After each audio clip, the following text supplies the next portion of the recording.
मेथी अर्धी जोडी घेतली तरी चालेल, आपल्या आवडीप्रमाणे मेथी घेऊ शकतात. एक वाटी आहे माझी, त्या वाटीप्रमाणे 2 वाट्या हे पीठ आहे.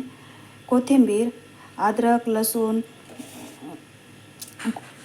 कोथिंबीर हे सर्व, बेसन पीठ, तीळ, मीठ 1 स्पून, चाट मसाला, हळद, धने पावडर, लाल मिरची पावडर, हे सर्व जिन्नस आता आपण मिक्स करून टाकायचे. सुरुवातीला आता पीठ टाकून घ्यायचे. ज्या प्रमाणे घेऊ शकता, तुम्हाला जशी माणसं असेल त्याप्रमाणे घेऊ शकतात तुम्ही हे करून. नंतर बेसन पीठ 1 वाटी छोटी, मेथी,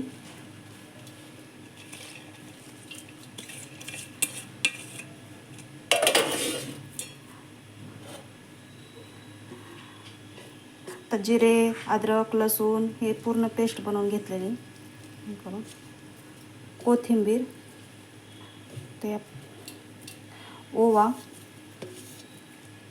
लाल मिरची पावडर, तुम्हाला आवडत असेल तर टाकू शकता किंवा नाही टाकले तरी चालेल मिरची पावडर, ही धने पावडर, हळद, चाट मसाला, मीठ, तीळ, तर हे पूर्ण मसाले मिक्स करून घ्यायचे आणि आपल्याला कणिक मळून घ्यायची आहे ह्याची. आता हे थोडं थोडं पाणी टाकून आपण मळून घेऊ शकतो. असं जास्त पातळ पण नाही आणि जास्त घट्ट पण नाही, मीडियम बनवायचं. छोटे छोटे पराठे बनवता येतात, व्यवस्थित छान होतात. पातळ बनवल्यानंतर खूप असे फाटल्यासारखे होतात, त्याच्यामुळे तुम्ही थोडंसं घट्टच बनवायचं शक्यतो, पातळ बनवायचं नाही.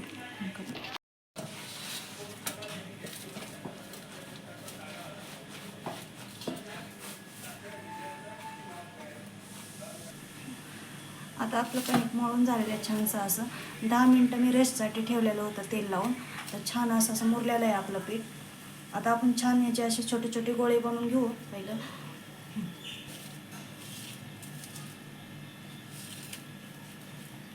आता असे गोळे बनवून पूर्ण ठेवू शकता किंवा तुमच्या अकॉर्डिंग तुम्हाला जसे आवडतात तसे करू शकतात. आता मी पूर्ण नाही बनवत, आता मी जसे बनवत मी पूर्ण गोळे बनवून घेणार आहे आणि असं लाटून घ्यायचा पूर्ण पराठा. ते तसे बनवू शकतात, पण पराठा हा जाडसरच असतो, पण कोणाला पातळ वगैरे आवडत असेल तर पातळ बनवू शकता तुम्ही. आता आणि साईज पण तुमच्या अकॉर्डिंग तुम्हाला जशी आवडते तसे करू शकता तुम्ही साईज. असा छानसर जाडसरच थोडासा लाटून घेणार आहे. पराठा असा खुसखुशीत, असं मऊ, जास्त मऊ पण नाही, असं खुसखुशीत छान होतं. थोडंसं बेसन पीठ वगैरे टाकलेलं आहे त्याच्यामुळे. कोथिंबीर तुम्हाला शक्यतो जास्त टाकायची, तुम्हाला जसे आवडते तशाप्रमाणे पण टाकले तर चालते, पण शक्यतो छान जास्त कोथिंबीर टाकल्यावर छान असे दिसायला पण छान वाटतात आणि खायला पण पौष्टिक असे छान. मेथी मुलांना पण अशा चटपटीत असे होतात. आता आपण छोटे छोटे किंवा थोडीशी जाडसरच बनवायची, छान.